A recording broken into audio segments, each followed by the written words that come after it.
Hello. This talk is about having the right job and the right company, plain and simple. So let's step into this, telling you a little bit about me.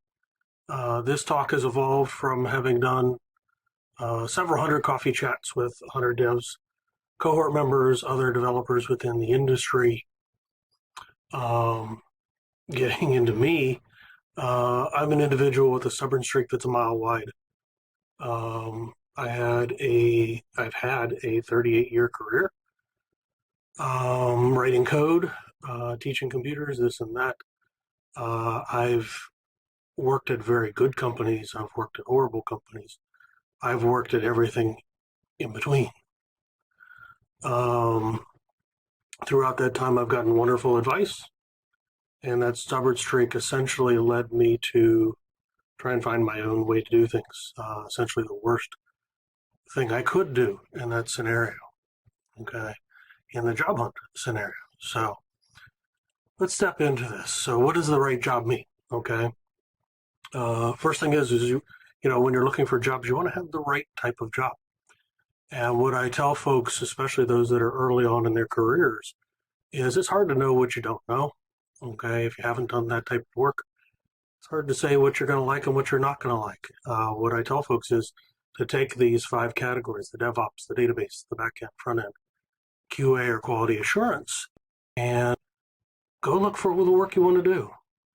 What I want you to do is I want you to look for the work you want to do 5 to 10 years from now. So not what you want to do on the next job. Okay, focus on the descriptions that you're reading. Don't care what company they're at. You shouldn't care what companies they're at. You're looking for the type of work. You're trying to lean towards your interests. Okay. Throughout these exercises, I pick on the database developer roles. I've done the work. It's insanely boring work to me. Might not be to you.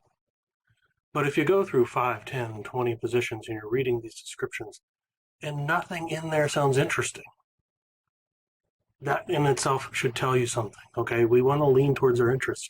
It's okay to discard all category if you're not seeing anything that interests you. Okay, what you should be trying to do is pick one for each category. And, you know, in that perfect world, you're going to find 5 of them, but odds are you could be as few as 2.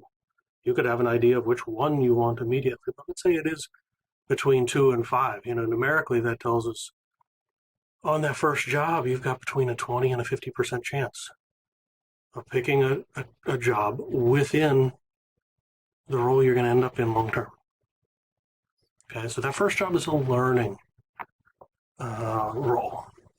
Okay, and this job description, I just picked one here. This isn't, you know, I'm not telling you to look at this one. I just picked this one because it's something that I know about. But it gives us a couple of things, okay? It gives us that description. It gives us a target, a goal. And yes, you could have 2 to 5 of these, but that's going to be flexible early on. It's going to narrow down the more you learn about your position, okay? Or about the positions. In addition, while you're on that first role, you can talk to other developers, you can pair a program with those other developers and watch what they do. You can cross-train. I tell folks cross-training is an important piece of what companies look for because it keeps them a little more stable. You know, to put it really bluntly, you work next to Bob. Bob gets hit by a bus on the way home tonight. Who's going to do Bob's job? Okay. The reality is if you're cross-trained, you can do Bob's job. That keeps them more stable. Okay, more resilient. The reality is I hope Bob comes back. Okay, bad joke, I know. But here's the other thing that comes with these job descriptions, and that's the requirements. The requirements themselves become a checklist for you. Okay? This becomes your checklist of what you need to know to be able to do that job. Now, I don't want you to use it just as a checklist, because if you've done any kind of work in any of these categories at this point, let's say front end, let's say you've done some front end design work, and a lot of the boot camps start with front end because it's relatively easy to get started. Okay? If you've done HTML, if you've done CSS, if you've written some vanilla JavaScript, you can tell me whether you've done it or not. You're checking something off. But you can also tell me whether you had fun. These should be weighted. Okay. And that weighting then allows you to keep or remove a category. If you're going through the database checklist and you're checking them all off, but you're saying, I didn't have any fun doing it,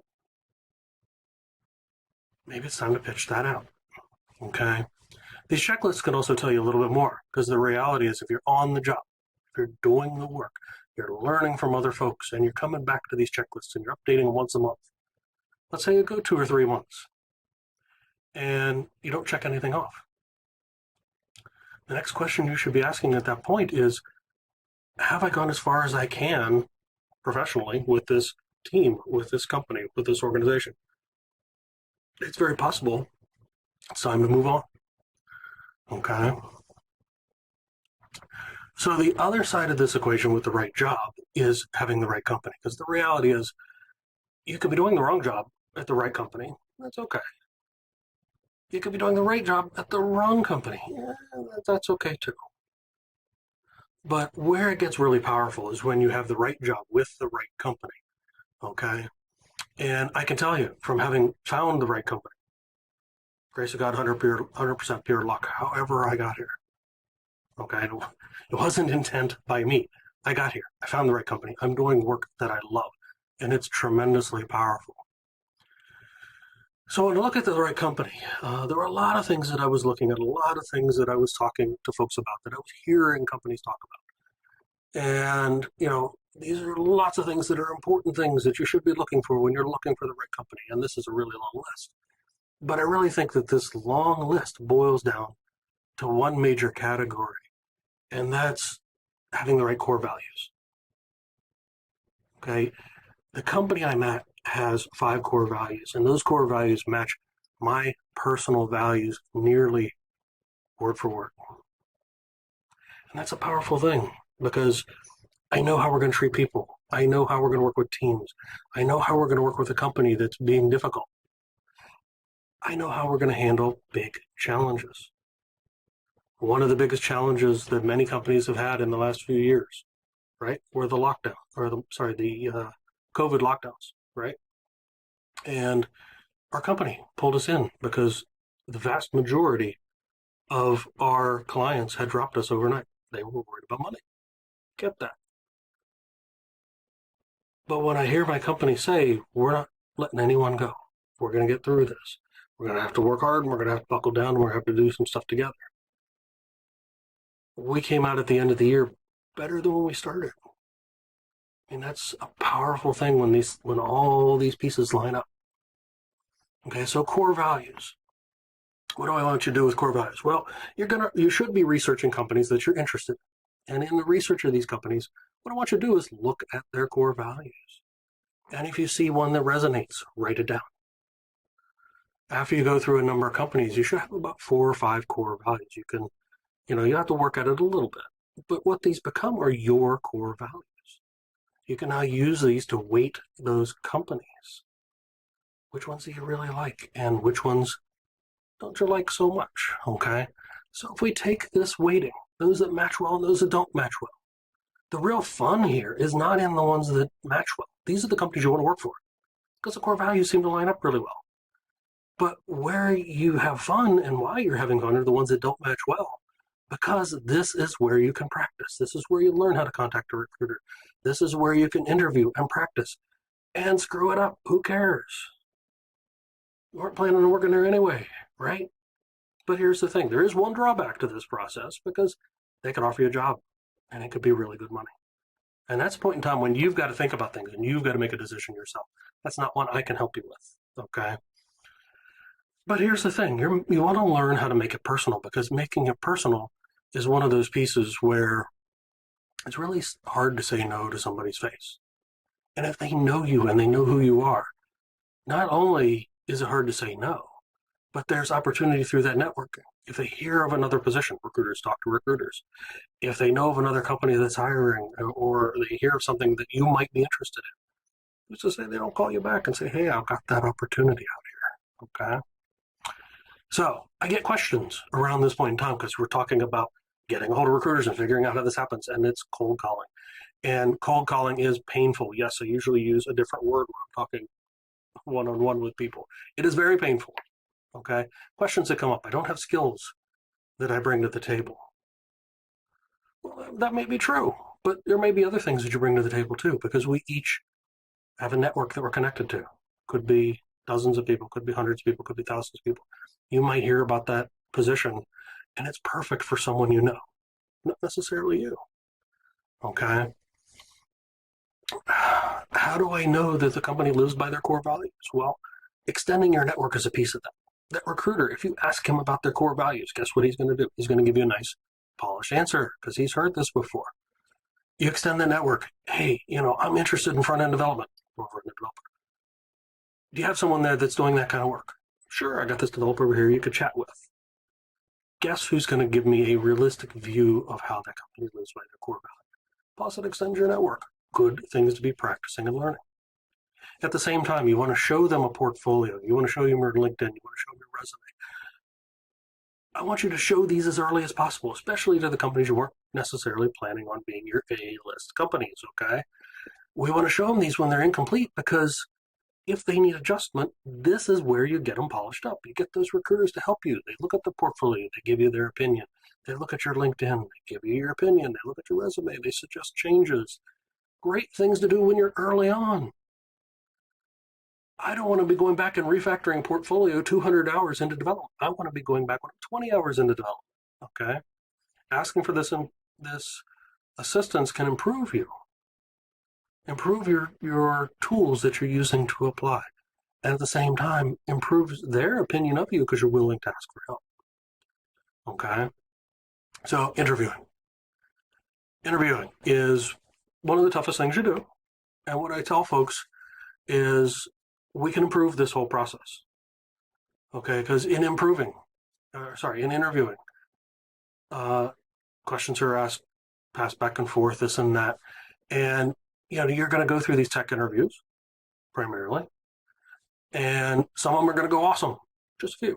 Some of them are going to be horrible, just a few. But in between are going to be these good ones. Now, the horrible ones you can't improve, but the in between ones that are average, we can improve that. How can we improve that? Well, here's the thing. There's one question at the end of every interview. And that question is, what do you want to know about us?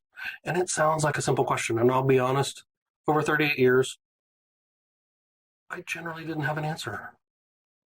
What I tell folks is, if you get people that show interest in a company, you're probably going to be more interested in hiring them. You get two people that are comparable. One asks no questions. One asks a whole bunch of questions about their company. It's all excited about it. Which one are you hiring? Okay, really simple. You're hiring the one that shows interest. How do we show interest? We ask good, qualified questions. So, what you're doing in the early part of this process of getting hired is you're looking at companies. You're looking at their core values. What I tell folks is, anytime you come across something positive about the company, let's turn it into a question. So 5 core values of the company I work at. One of them says, we do the right thing, not the right now thing. The others are really simple.